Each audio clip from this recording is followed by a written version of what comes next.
Okay, the third way that we check out items in the equipment room is with a rental contract, and this would be outdoor rental equipment. And we have taken and listed that outdoor equipment on a sheet up here, so you can easily identify what it is that we have for outdoor rental. And then we also have an outdoor reservation book that you use. And so if somebody shows up wanting outdoor recreation equipment, you would maybe give them this book, and they can look through the book and see what we have available. And then at that point, then we can start working with the contract, and we'll want them to fill out the top portion. But the date picked up and date returned, that is the part that you're going to help them with, because most of them are not going to read the back of the contract when they start this and not know that the rental starts at 12 noon. So that's what the part you're going to help them with in their determination of when they want to pick it up and when they want to return it, and how many days that we're going to actually charge them for the rental. So once this portion's done, we want you to fill out the equipment part of it, because this column here indicates the number of the item that they're going to get, and the number of the item would be what's listed here. So even if they're getting 4 canoes, you're going to put each canoe on each separate line, and then the number of the canoe on the number line.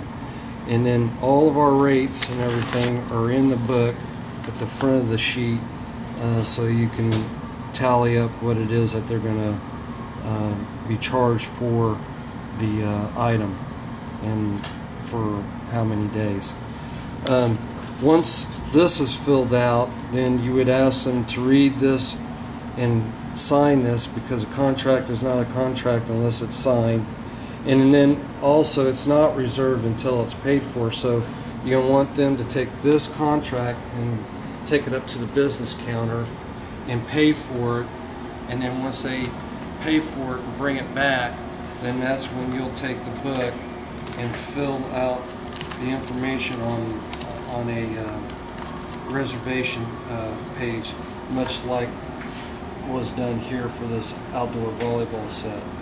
So you'll be writing the time out, time in, the person who rented it, and then once you've done that, then this sheet, much like our request form, has another procedure where we're going to put that there for requested, and then the EAs will get it, and they'll fill it, and they'll put it in ready, and that's where you'll find it when the person shows up to get the item.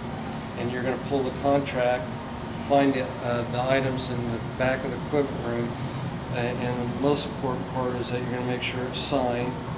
And then once the individuals have their items, then you'll put it in removed, and that's where you'll find it when the person brings the item back.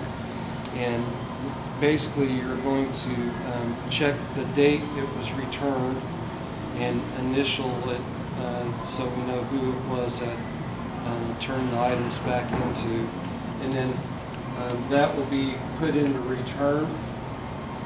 But the last thing you're going to do, the last thing you're going to say to the client, we have written down here, and basically that is, if there's any further charges, my supervisor will contact you, because at that point you still won't know if there is any damage to equipment.